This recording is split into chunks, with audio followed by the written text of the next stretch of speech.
मग तुम्ही सॅटर्डे क्लबमध्ये आलेले आहे, जर नसते आले तरी तुम्ही बिझनेस करणारच होते. जर तुम्ही सॅटर्डे क्लबमध्ये आलेले आहेत तर तुम्ही तुमचा बिझनेस इतर शहरांमध्ये कसा पोहोचू शकता याच्यावरती तुम्ही विचार करायला हवा. आज काय सगळ्या गोष्टी इझिली मिळतात, ट्रॅव्हलिंग पण फार इझी झालेलं आहे.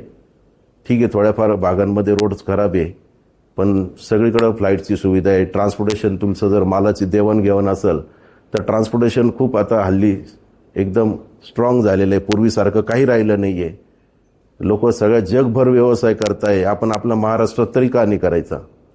आणि जर तुम्ही तुमचा व्यवसाय जर एका शहरामध्ये करताय आणि अनेक शहरांमध्ये जर तुम्हाला व्यवसाय करायचा असेल तर तुम्हाला सॅटर्डे क्लब ग्लोबल ट्रस्ट सारखं दुसरं माध्यम नाही.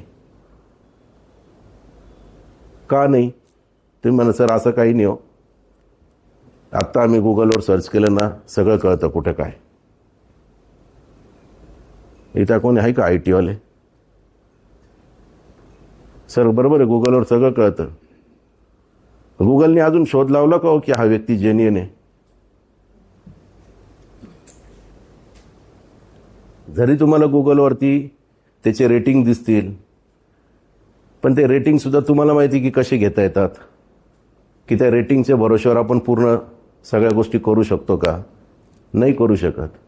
जर आज तुम्हाला समजा वेगळ्या शहरांमध्ये जायचं आहे, तुमचा एखादा प्रॉडक्ट पाठवायचा आहे, तुम्हाला समजा तुमचं प्रोडक्शन कॅपॅसिटी खूप जास्त आहे आणि तेवढा सेल तुमचा समजा इथे होत नसेल, तर तुम्हाला वेगवेगळ्या शहरांचे ऑप्शन्स ओपन करण्याशिवाय पर्याय राहत नाही.